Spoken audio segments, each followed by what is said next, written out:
Au nom du Père et du Fils et du Saint-Esprit. Amen. Eh bien, mes chers amis, nous nous rencontrons pour méditer, pour réfléchir sur l'évangile de dimanche prochain. C'est l'évangile de Luc, chapitre 6, versets 27-38. C'est une page de l'évangile qui est énormément riche, une page de l'évangile qui est exigeante, mais également c'est une page de l'Évangile qui donne une identité toute particulière. En effet, c'est la page de l'Évangile qui va nous identifier à nous, les chrétiens, tout particulièrement dans les mondes d'aujourd'hui. C'est la phrase de Jésus, cette phrase qui est très forte, très marquante, « Aimez vos ennemis.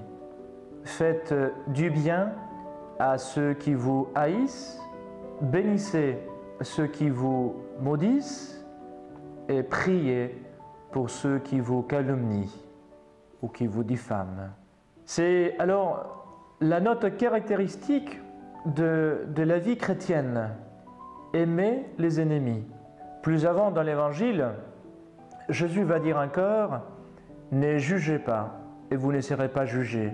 Soyez miséricordieux comme votre Père est miséricordieux. » C'est-à-dire que la condition pour aimer nos ennemis, c'est justement la condition de Dieu le Père envers nous. De la même façon que nous étions ennemis de Dieu et nous sommes été aimés par Dieu au point tel qu'il nous a donné son Fils unique sur la croix, de la même façon, nous devons aimer aussi nos ennemis, ceux qui nous font du mal, ceux qui nous ont blessés. Et cet amour, c'est un amour tout à fait particulier, parce qu'il ne s'agit pas évidemment d'une sympathie, alors que peut-être pas forcément une sympathie peut naître d'une relation difficile. Mais cet amour, c'est un amour qui va au-delà. Ce n'est pas un amour sensible envers ceux qui nous ont blessés, pas forcément. C'est un amour qui est surnaturel, un amour qui vient du cœur et qui vient de la foi. C'est un amour qui découle justement de cette présence divine dans l'autre.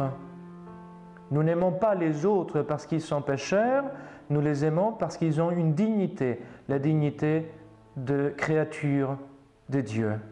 Comme le disait tout à l'heure, cette page de l'Évangile est caractéristique de la vie chrétienne. En effet, c'est seulement le christianisme qui nous apprend à aimer nos ennemis.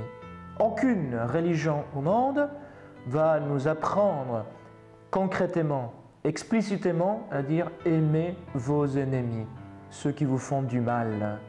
Pour cela, il est au cœur du message biblique et n'est pas une option pour les chrétiens.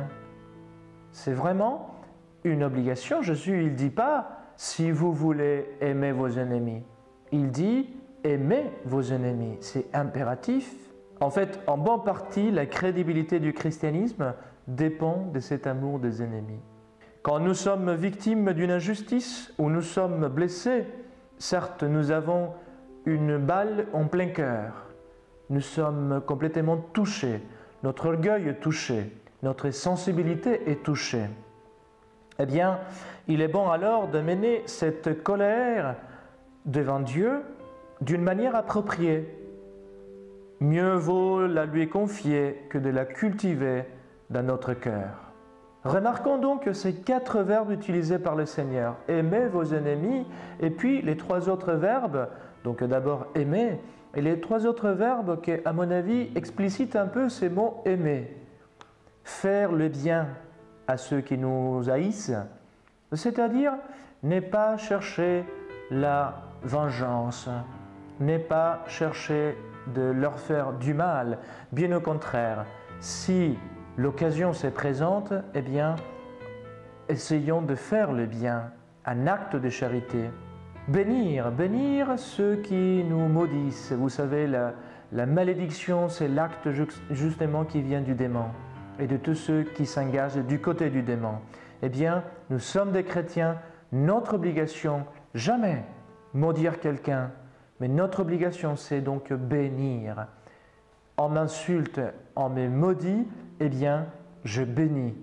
Et puis, prions. Prions pour ceux qui nous font du mal. Donc nous prenons alors une personne, peu importe qui, la personne qui nous fait du mal, qui nous a blessés, nous la prenons et nous prions pour elle. Nous prions pour sa conversion. Nous prions pour que Dieu touche son cœur. C'est comme ça, c'est ça l'attitude des pardons que l'Église nous demande de faire toujours. Il est difficile, certes, de pardonner à nos ennemis, mais il n'est pas impossible. Le Seigneur nous donne sa grâce.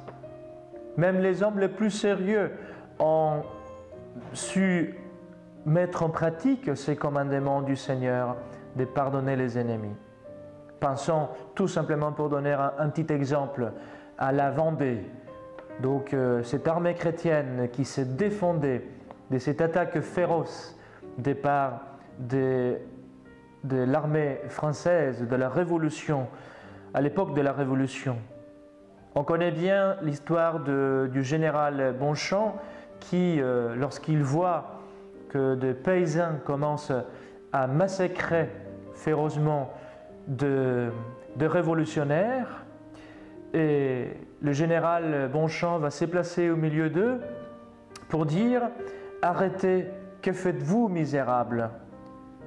Et les paysans vont répondre « Ce sont des infâmes qui ont détruit nos récoltes et massacré nos femmes que nous exterminons. » C'était des chrétiens qui faisaient ça.